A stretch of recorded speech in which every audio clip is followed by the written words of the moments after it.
Julio Abascal González es catedrático de Arquitectura y Tecnología de Computadores de la Universidad del País Vasco. Ha sido galardonado recientemente con el premio José García Santesmases a la trayectoria profesional, concedido por la Sociedad Científica Informática de España y la Fundación BBVA. El jurado ha destacado su labor pionera en el ámbito de la interacción persona-ordenador, especialmente en accesibilidad, persiguiendo que la informática garantice la integración en el ámbito digital de todas las personas, incluidas aquellas con discapacidades físicas, sensoriales y cognitivas. En este capítulo de Blink, Julio Abascal nos cuenta en primera persona su trayectoria, en qué consiste la tecnología asistencial y el papel que debe jugar la informática a la hora de garantizar la integración de personas con capacidades físicas, sensoriales y cognitivas. Mi nombre es Reyes Pariente. Comenzamos.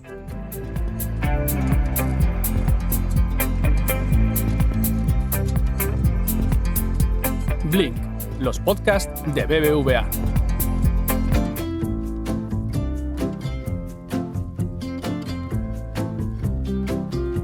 Julio Abascal, bienvenido a Blink. Muchas gracias por acompañarnos. Gracias a vosotros. Por comenzar, ¿cómo nació tu vocación por la informática? Bueno, yo estudié ciencias físicas en la especialidad electrónica. A finales de los 70 trabajábamos con los microprocesadores, que era entonces novedosos, era el hardware más disponible en aquel momento, y es la época en la que se crearon las primeras facultades de informática. Entonces pues a mí me contrataron en el área de hardware, lo que se conoce como arquitectura y tecnología de computadores, y a partir de ahí pues entré en un laboratorio con otros dos compañeros, Luis Gardeazabal y Agustín Arrobarrena, y montamos un laboratorio de diseño hardware. Y por ir centrando el tema, ¿con qué problemas se encuentran las personas con discapacidad en lo que respecta a la accesibilidad? Las personas con discapacidad es un término muy general que engloba a personas con muchísimas características, muy diferentes y con necesidades muy diferentes. Normalmente se clasifican como discapacidades físicas, sensoriales y cognitivas, y a veces pues existen combinaciones de estas discapacidades también. Entonces, en principio, las barreras que se encuentran tienen que ver con las limitaciones que tienen. Por ejemplo, si tienen limitaciones físicas para realizar movimientos con las manos, pues no pueden usar un teclado normal. Hay que hacer un teclado especial para ellas. Si tienen problemas sensoriales, principalmente discapacidades de la visión o del oído, pues necesitan también recursos especiales. Las discapacidades cognitivas son otro mundo también muy amplio, con diferentes tipos de afectaciones, pero que influye más, tiene mucho más ámbito del que pensamos, porque al fin y al cabo la cognición es algo muy variable y todos en alguna manera estamos muchas veces afectados por la dificultad de interacción con el ordenador debido a la dificultad de comprensión o de manejo de los conceptos que hay ahí. Por lo tanto, las barreras que se encuentran las personas son muy diferentes, y eso también hace que tengamos que diseñar una tecnología que sea muy adaptable a cada una de las personas que está utilizando o que quiere utilizar el ordenador. En este sentido, Julio, de acuerdo con lo que estás comentando, ¿qué papel debe jugar la informática a la hora de garantizar esta integración de la que hablabas, ¿no? De personas con capacidades físicas, sensoriales, cognitivas? Y al hilo de esto, ¿qué es la tecnología asistencial? Las personas con discapacidad, a partir de mediados del siglo pasado, empezaron un proceso de emancipación, de lucha por su integración social, y empezaron a pedir que se respetaran sus derechos como personas y a poder participar en la sociedad.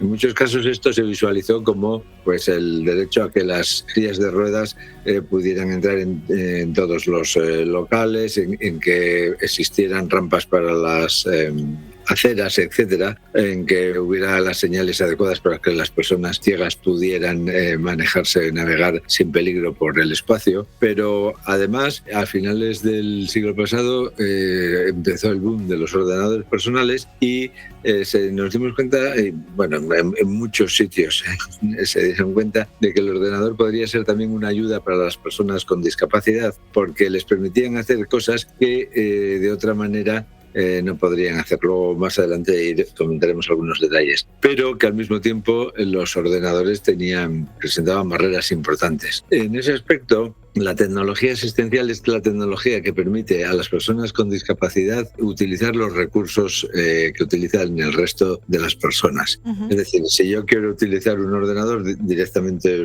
puedo usar el teclado, ver la pantalla, etcétera. Si tengo una discapacidad, pues posiblemente no pueda usar ese teclado. Entonces, la tecnología asistencial es aquella tecnología que me permite desarrollar teclados especiales para que una persona con una discapacidad específica pueda usar el ordenador. Por ejemplo, si es una persona que no ve, que pueda usar un teclado braille. Si es una persona que tiene dificultades de movimientos en las manos, pues que pueda utilizar algún tipo de joystick o comunicación por la mirada con el ordenador. Cosas de ese estilo. Y como se ve, es algo muy dependiente de las características de cada persona. En concreto, el comienzo de tu trayectoria en este campo fue con un caso de una niña con parálisis cerebral, ¿no es así? Cuéntanos cómo fue y a partir de ahí qué ocurrió. Como he comentado antes, nosotros trabajábamos en un laboratorio de diseño hardware y de Aspace nos pidieron a ver si podíamos desarrollar un comunicador para una niña con parálisis cerebral. No podía comunicarse a través de la voz. Esto es un área que estaba a finales del siglo pasado empezando, que es la comunicación aumentativa y alternativa. Son técnicas en general que permiten a las personas sin posibilidades de comunicarse a través de la voz utilizar técnicas alternativas para comunicarse, que pueden ser desde gestos hasta dispositivos. Nuestro área, por supuesto, era de dispositivos, entonces existían ya comunicadores de este estilo que permitían que a través del uso de algún tipo de entrada, pues teclado, joystick o lo que fuera, se iban generando mensajes que aparecían en una pantalla y así la persona podía decir lo que quería. Uh-huh. Existían, como digo, en el mercado ya algunos de estos comunicadores, pero eran muy caros. Eran importados de Estados Unidos y resultaban enormemente caros. Entonces desarrollamos uno y nos dimos cuenta entonces de que entraba dentro de lo que es de nuestra área de trabajo y al mismo tiempo nos permitía colaborar en un entorno en el que también aparecía el usuario, aparecía la persona y nos interesó muchísimo. A partir de ahí empezamos a estudiar las necesidades de las personas con discapacidad y empezamos a realizar otro tipo de desarrollos, otro tipo de colaboraciones con diferentes asociaciones de personas con discapacidad y con usuarios en concreto, y a partir de allí ya no hemos parado de colaborar en este área. Pues me parece estupendo. Háblanos del laboratorio de interacción persona-computador para necesidades especiales que lideras. ¿A qué os dedicáis exactamente?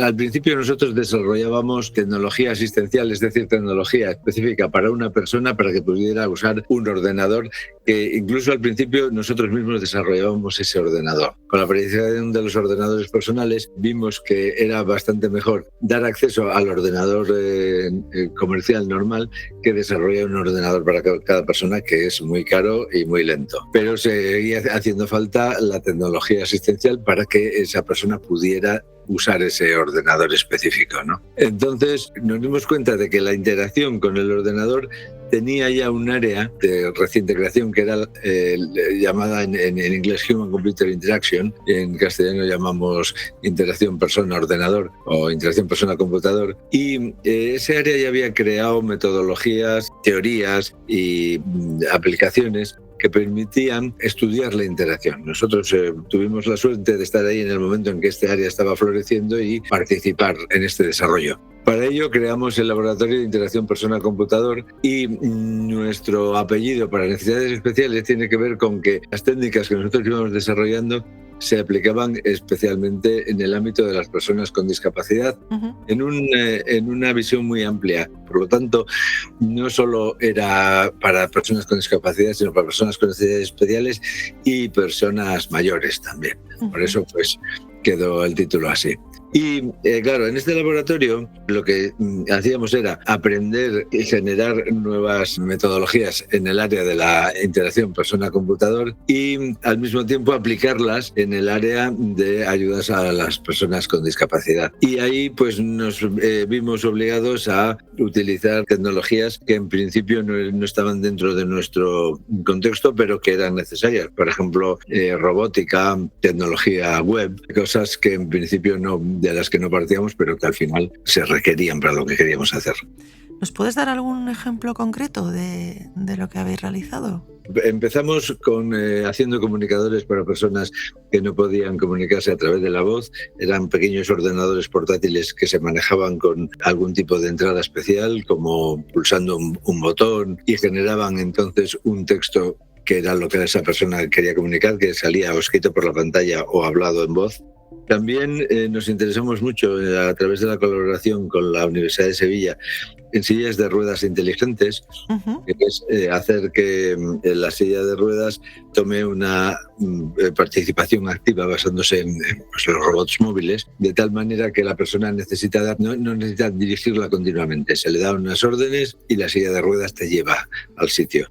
Esta tecnología es muy interesante porque, en principio, la robótica ya ha desarrollado suficiente conocimiento para hacer robots móviles autónomos. Por tanto, la silla de ruedas autónoma es, digamos, entre comillas, muy fácil de realizar, además en un ambiente seguro, etc. El problema es cuando en la silla de ruedas va una persona, hay dos decisiones, hay dos entes que tienen que colaborar. Está la persona que tiene unos objetivos y la silla que tiene a veces otros objetivos y no siempre coinciden. Quiero decir, si uno va en una silla de ruedas inteligente porque le dice quiero ir a la biblioteca, pero por el camino decide cambia de idea o se encuentra con un amigo o tal, tiene que existir la posibilidad de que la persona ponga su deseo por encima de la programación de la silla de ruedas, ¿no? Entonces esa interacción entre dos entes con capacidad de decisión es muy interesante y es lo que le hacía específico al trabajo que hacíamos por encima de lo que ya se estaba haciendo en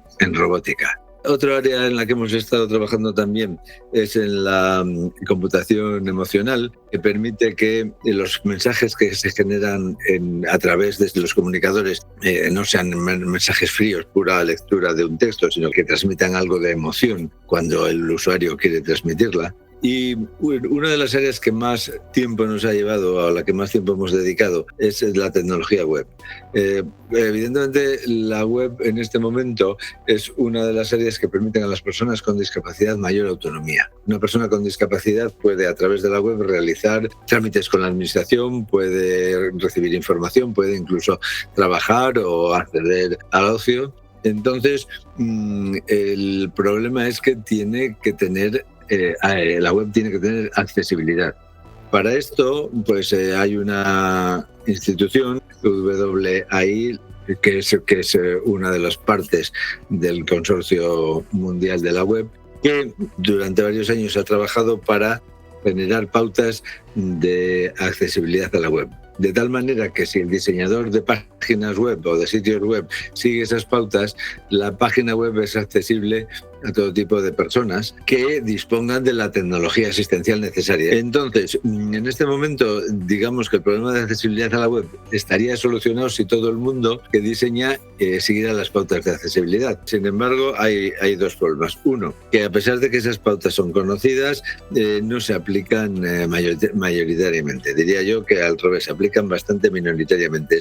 Por otro lado, estas pautas son de tipo general, entonces garantizan una accesibilidad a grosso modo, pero luego hay problemas específicos que requieren técnicas que se aplican no por el diseñador, sino por el navegador que utiliza la persona. Por ejemplo, hemos trabajado bastante con personas con baja visión.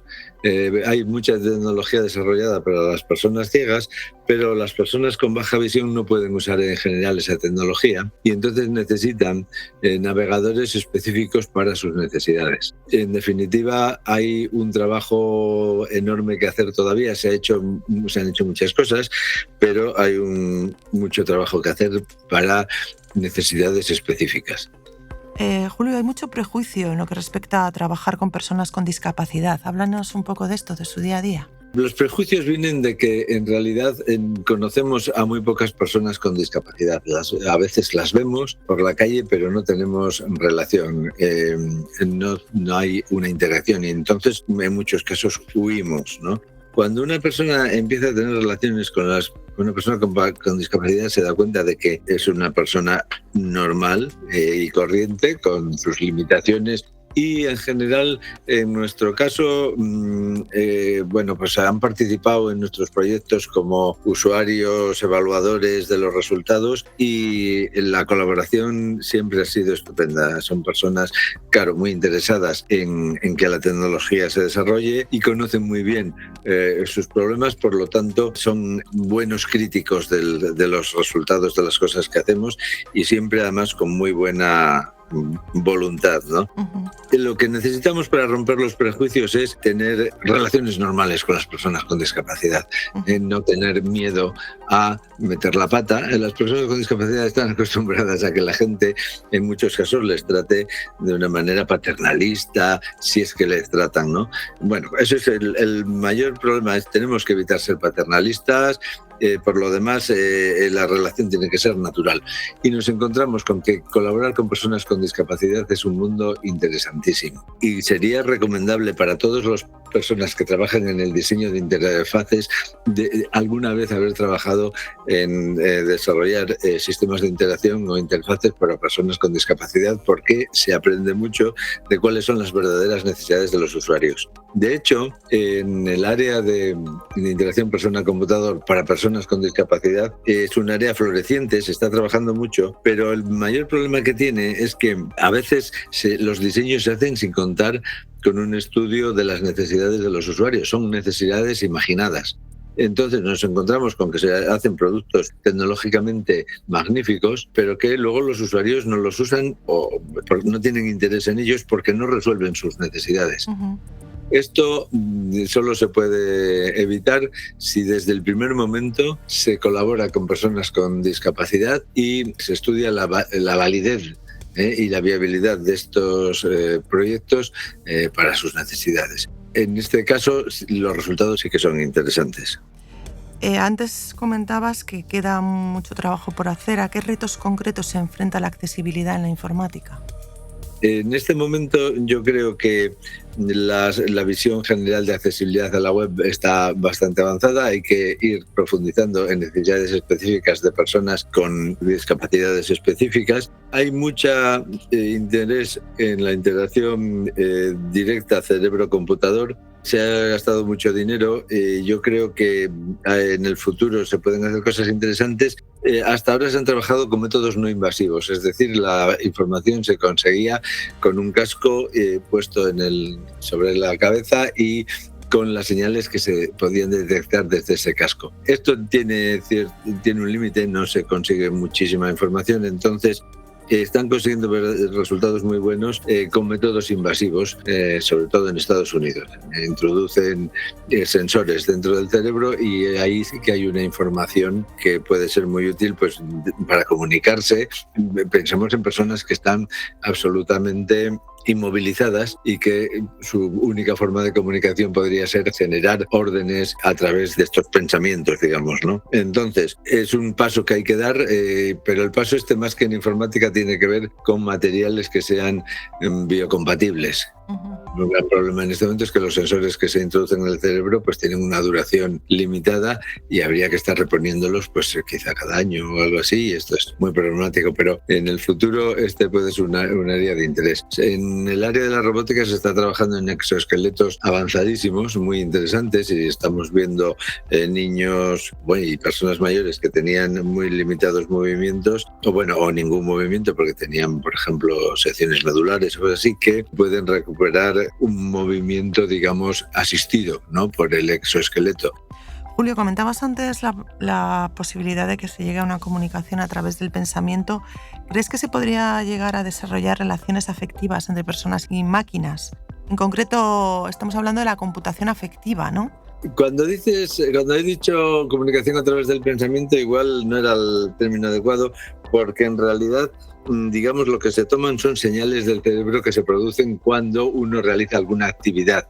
Puede ser actividad de cálculo, uno puede estar calculando y entonces en el cerebro se generan una serie de señales eléctricas que son las que se captan, o puede ser el movimiento o el deseo, la intención de hacer un movimiento que genera una serie de señales en el cerebro, y estas son las que se captan y a partir de ahí se decodifican y se traducen o bien a órdenes para controlar una silla de ruedas, o bien a comunicación con un ordenador o lo que sea. Pero en sí el pensamiento, es decir, la información abstracta que transmite nuestro pensamiento no es accesible.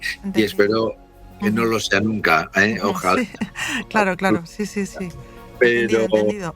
entonces, la idea esta de que se desarrollen relaciones afectivas entre personas y máquinas, ya lo hemos visto en la ciencia ficción. Sí que hay, tiene cierta posibilidad, no por la comunicación directa cerebro-ordenador, sino porque en este momento las personas tenemos mucha dependencia con la tecnología, y la tecnología está desarrollada, pues también, como decía antes, con metodologías de interacción afectiva, pues pretende simular como que tiene cierto afecto, ¿no? Uh-huh. Es decir, el ordenador trata de hacernos creer, porque así lo diseñamos, que tiene pues una relación con nosotros más suave, más afectiva, lo que tenían al principio, que eran órdenes secas y información muy, muy fría, ¿no? Esto lleva a que en un momento determinado uno pueda tener una relación con su máquina, de un cierto afecto con su máquina, que es con la que más tiempo pasa, ¿no?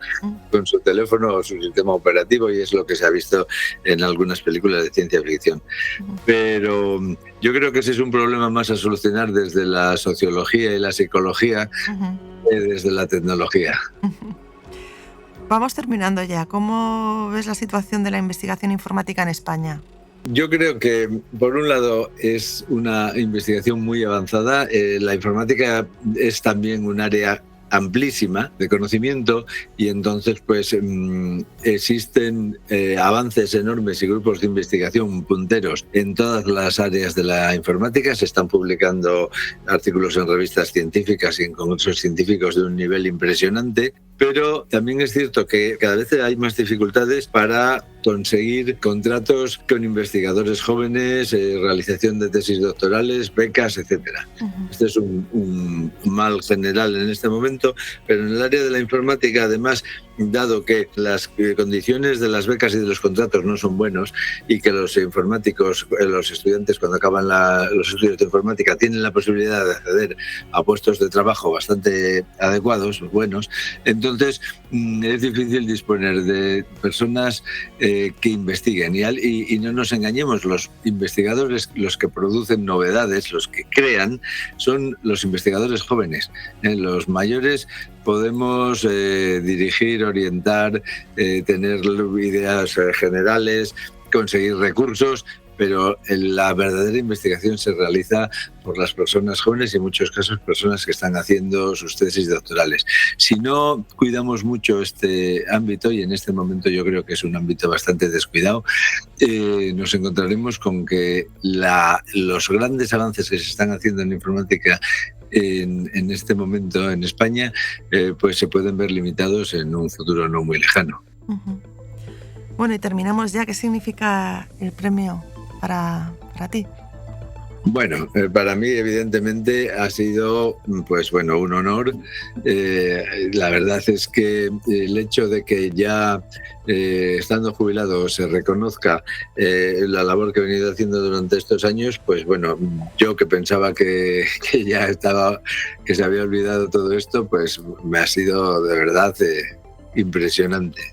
Y el hecho de haber recibido este premio para mí es un honor, y para mí la comunidad de interacción persona-ordenador significa que lo que hacemos también es informática, también está reconocido, y además, si trabajas para personas con discapacidad, no es un área marginal, sino que tiene una importancia social. Es decir, ya en este momento la comunidad científica acepta que esta área es de gran importancia. Pues Julio Abascal, muchísimas gracias por acompañarnos en Blink, y enhorabuena por el premio y también por la labor que realizas, que es súper importante. Muchísimas gracias, de verdad. Gracias a vosotros. Un placer.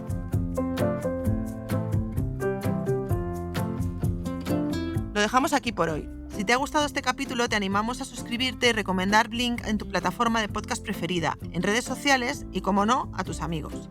La semana que viene volvemos con más temas de actualidad relacionados con la economía, el mundo digital y la sostenibilidad. ¡Te esperamos!